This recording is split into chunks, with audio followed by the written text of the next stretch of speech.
Hey, welcome back to the channel. I hope you're having a great day, a blessed day, and getting 1% better than yesterday. Living the life that you want to live and becoming the best version of yourself and breaking free from anything that is holding you back. That is my purpose, my passion. I'm so glad that I found it. It excites me every day, and I'm so excited to be with you today. Um, Three topics I want to talk about are 15 money hacks and tips. I want to talk about 6 life-changing concepts and 3 of the many things that I want to teach my daughters just about life, and I think that will help them be free as they get older and go on to life. I did side hustle a bit this morning. I did 3 deliveries for Spark Walmart. I made 48 bucks. I've been thinking about the Sublime song called 40 Ounces to Freedom. I've been thinking about $40 to freedom or $50 to freedom, where I try to make that every morning before my shifts, and it really just adds so much freedom to my life, financially, and just so much less stress, and I really enjoy doing it. The busier that I am, it actually pumps me up. It makes me feel productive and happy throughout the day, and I soon will be chilling out before work tonight, so it's not all work and no play. I'm going to chill out, have some lunch, rest, and I have a 10 top and a 7 top that I'm waiting on at the same time tonight. So of course I've been thinking about that, but I know it will go well. But to get right into the topics of today, 15 money hacks that have helped me become debt free and save a lot of money, to invest some money, and it's just going to be a much freer and peaceful existence. Number 1, to use cash. Whether you're eating out, gas, groceries, miscellaneous spending, use cash. It seems more tangible, it's more real. As a waiter, this was always something that was natural to me because I always got paid in cash tips. And when it's gone, you know that it's gone. It just becomes a more real transaction than just swiping that piece of plastic. Number 2, small weekly savings. And another game changer for me. Before I even started this journey, I did the thing of, okay, January 1st, you put $1 away. And then January 2nd, you put $2 away, all the way up, and then you get to whatever that equals out after 365 days. I've did that a few times in my life, but then I actually started upping the ante. So when I wait tables at night, I get my cash tips. Let's say it's 150 bucks or 100 or whatever it is. I like to try to take at least $20 of that and stick it in this little side drawer.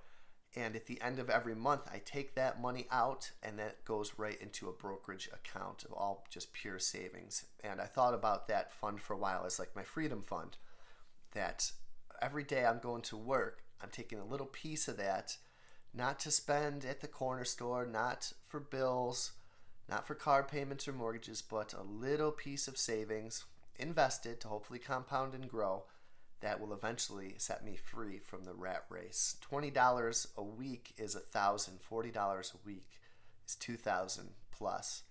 So, $20 a day, you can figure out where that gets you. And like I said, $40 to freedom. And plus I'm making that money side hustling in the morning, doing deliveries. Freedom starts coming down the tracks hard.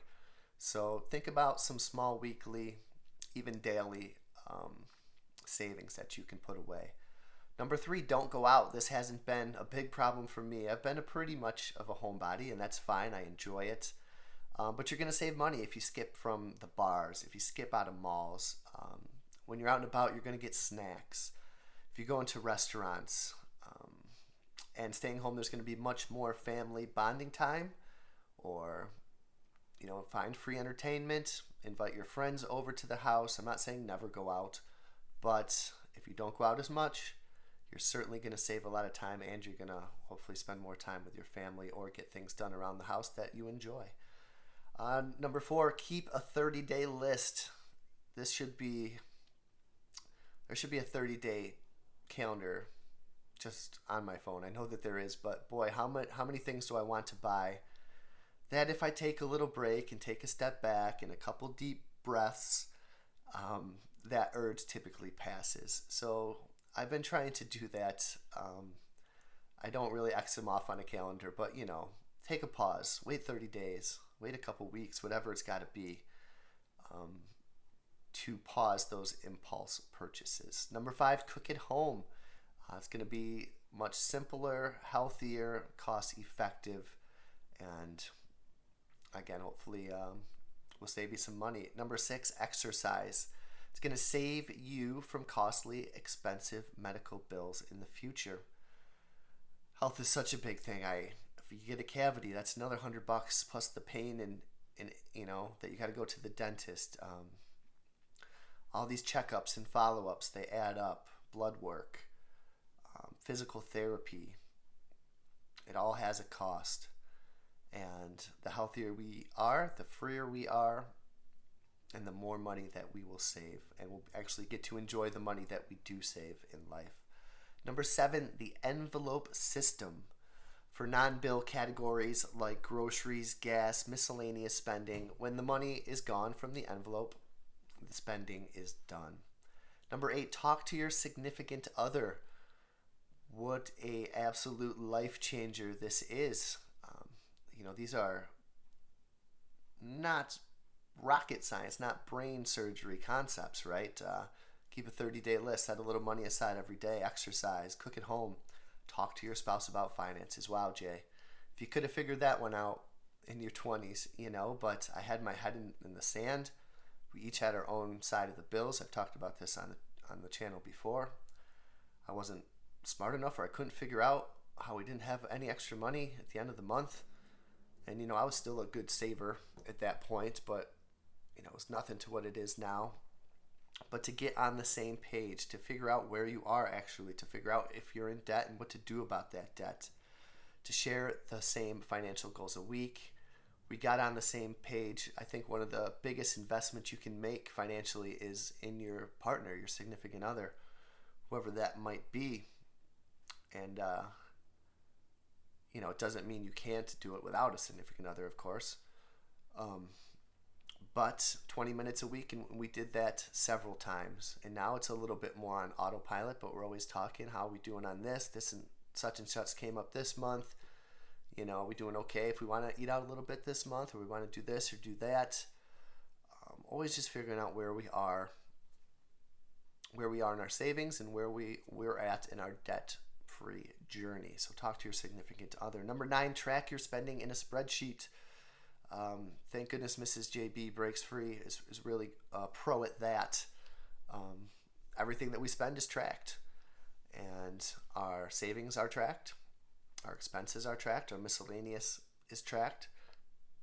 We can see where we're spending too much. We can see where we can cut. Spreadsheet makes it a lot easier. Number 10, pay yourself first. Pay your debts off first. If you pay them last, you could end up short-changing both of those categories because you've spent on all the other areas first. But if you pay yourself first, and if you pay your debts first, that's going to save you money from having that cash left over to spend on the miscellaneous stuff that you might not need to be spending. Big one for me, exercise at home. Maybe this is the frugal gene in my body. I can't bring myself to exercise in a gym. I'm not saying that you can't. I'd rather have you be healthy than not. I'd rather have you work out than not. But consider it. And, this has come from me. I got a long ways to go on the health journey. But there's a lot of cardio that can be done at home and outside. A simple set of weights. I got dumbbells, body weight. You combine that stuff with a healthy diet and you're going to be just fine. I mean, if you want to bulk up and, do this or that, then maybe the gym. But I would suggest initially at least working out at home for 6 months just to make sure you got that habit. And if you want to step it up after that, step it up. Number 12, declutter. Talk about this all the time. It's minimalistic. It's going to simplify your home. It's going to simplify your mind. It's going to simplify your life. And you can sell that stuff. You can donate that stuff. You can trash what's left. And once you simplify your home, you're not going to want to go back. And it's a challenge living with, twin girls and a wife who are not necessarily minimalist, but I'm doing my best. I don't buy a lot of junk. We sell a lot of stuff that we don't need. We're always kind of clearing out after it gets a little crazy because life happens. But declutter, declutter, declutter. Number 13, frugal gift giving. Presents don't have to be about money. It was pretty cool. We made Valentines for both girls at home and kind of crafty for their classmates. And that saved us probably $50 easy. So frugal gift giving is another huge one. Teach your kids, number 14, about ads, about saving, about earning, about gift giving. Maybe that will help with them begging for the next latest fad. Thankfully, my kids are not like that. I don't know how that came about. Maybe that is in their bloodstream a little bit. I guess maybe I could be an influence on that. We haven't been very materialistic in their lives. Their lives have been pretty much filled with us becoming better people, becoming better parents, improvement, cutting down debt. There's been a lot of talk of savings in the house, and what can they grasp? But a little bit goes in. I tell the girls, save 50% of what you get, and that always doesn't happen, of course. But hopefully that will stick in the back of their mind. That was never something I was taught to save by my grandparents, who were through the Depression. But 50% was never brought up, and that would have been kind of a life-changing topic to think about. And again, gifts don't have to be about money. They make little crafts for us. We take them out to get something really small for us, but they're making the grandparents just their crafts and this and that, and they're really good at that, and that is nice. And finally, the last money hack and tips to improve your finances, number 15, is to find happiness in life and not to rely on finding happiness in gift giving, in spending. And that wasn't the case for me. I'm always thought, and I think a lot of people think, that you're just that one item away that you can purchase that will get you everlasting happiness, right? But that's not the case. You might get a jolt of happiness for an hour, a day, or two, but that stuff wears off and it's a never-ending cycle. You're never going to be able to buy happiness. Find happiness in life instead. Find your purpose. Find your passion. Learn to love life. 1,000 Little Gifts, the book that we've talked about on this channel. There's happiness everywhere you can find it. Label the happiness. Happiness on a warm, mild February day. Happiness from this channel, to be able to talk to you and connect with you. To be on a mission to become the best person that you can be. To doing what you want to do. There's a lot of life that fills me up with happiness that is not from spending. I've gone that route. I tried it. I tried to have a ton of records and a ton of sports cards and a ton of this and a ton of that, and it doesn't bring me any more happiness. And even those a couple little things that I bought from the history of Auburn, that the town I live in, I've been thinking about that lately. I want to just collect weird stuff, and it just sits there, and I still got the same issues that I got today. I gotta do what I gotta do in life, and it's not making me any happier. So I hope you get something out of those 15 money hacks. Next, 6 life-changing concepts that can help you on your journey to freedom, and that they have certainly helped me. And you throw these money hacks, you try all these life-changing concepts, and again, like I said, freedom is the next stop, and you're on the platform. Number 1, discover your purpose. What gets you out of bed? What are your strengths? What are your passions? Where can you find meaning in life? For me, I cringe at how I just was not even that long ago. When the kids went to kindergarten, and then I had kind of like 2.5 hours of my life back, in those first like 2-year-old programs. I'd just come right home and sit there and just veg out. And that was the little break. And I guess that was nice. And then more and more they would be at school and I'd still just be home, sitting here during the day and waiting to go to work, which I probably dreaded.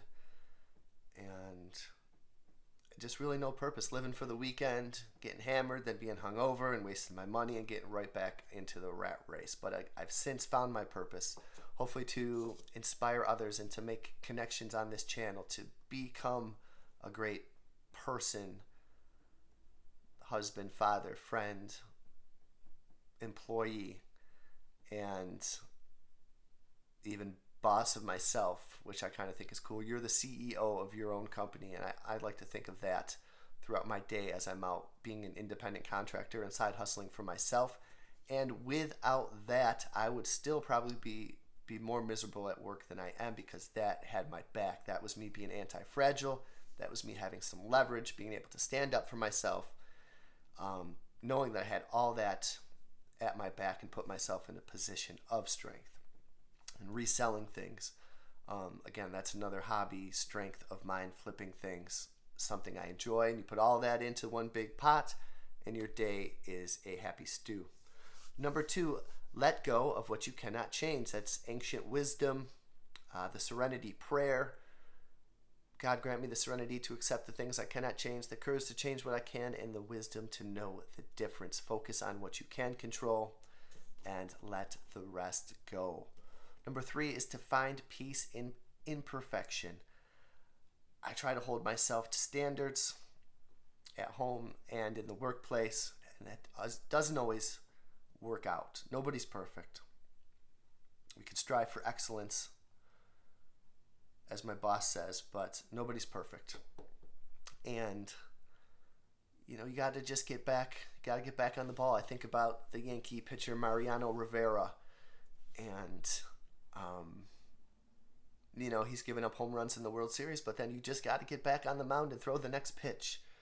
I remember making a big mistake one time at the restaurant that I work at, and this was a long time ago, maybe even 10 years ago, and felt horrible, and it was a pretty bad mistake. And I remember even my boss came up to me at that point. He was just like, "It's busy night," and no one was rattled. You just gotta keep going on. And that leads me into number 4, life-changing concept, is to be strong and be free during difficult times, to show emotional maturity, to have self-control, to be patient, to show strength and understanding. When things go wrong, you don't have to run to a pack of cigarettes. You don't have to run to the bottom of a beer bottle. Or if there's something happening in the house, you don't have to run out to the bar and hide. And I think there's people who still do that I know, and I know I have done that in the past. But be strong, keep your standards in tough times. It's easy in easy times, right? But keep strong during the difficult times. Number 5, don't compare yourself to others. Everyone has a unique path. Everyone is on a different timeline. Just focus on yourself, focus on your goals. Comparison is the thief of joy. And if I was ahead of where I am now, then perhaps our paths would not be connecting right now. If I was doing this 10 years ago, or if I was doing this 10 years in the future, we're all where we are right now, and we're all doing our thing right here, and that's all there ever is right now. And we can find peace and freedom in the moment, no matter what. And the final life-changing concept I'll talk about today is to seek improvement through small changes. 1% better every day. Compound interest, the magic of it. Whether that's those small savings that you're going to make, those money hacks and tips that you're going to apply, the exercise that you're going to do, the diet that you're going to do, it all compounds up. And over time, you will find yourself in a much better place on your own unique path, on your own timeline. And then finally, 3 life lessons that I want to teach my girls to be the best versions of themselves that they can be. And number 1 is going to be to how to be more confident, to believe in themselves, to show them that mistakes are okay. That's where you learn and you grow. And I don't know if I always had the confidence of that. I was always a little bit hesitant, but I want to make sure that they know that mistakes are okay. Take shots, take chances. Practice, it's okay to make mistakes in practice. That's where you learn. Number 2 is how to be assertive, to speak up for themselves, to express their needs, their emotions, to say no. And number 3 is how to be respectful, to treat others with kindness and respect. When I drop them off from school, I tell them to have fun, to be kind, to work hard, to soar. There's drama, right? There's always drama. And I kind of dread what it's going to be like in the middle school, junior high days. But I guess in the 4th grade, there was found a burn book. And I think it's from, I've never seen the movie. I don't know if it's from the movie Mean Girls. I've never seen it, but my wife was telling me about it. And it's a book that you keep where you write burns about people, right? In school, this so and such is this. And you can start to see the bullying come from. And I wonder to myself, where do these kids, how do they go from these pleasant little angels in 1st, 2nd, 3rd, 4th grade to, crazy people in 7th and 8th grade? And I guess you can just see it coming. But my girls, they're so innocent. They're almost naive to a lot of the things. And we just talk to them and we say you have to say no thank you to distance themselves from those situations. I tell them over and over that they can call me at any, when they get older, that they can call me in any situation. We've taught them from a young age that lying is not okay, but if you tell the truth, you won't be in trouble, right? Even from crayons on the wall to anything that might be happening now. I've always just tried to express those things to the kids, and I hope some of it sticks. So I hope you're having a great day. I hope you have a great weekend, and I can't wait to talk to you on the next video. Break free.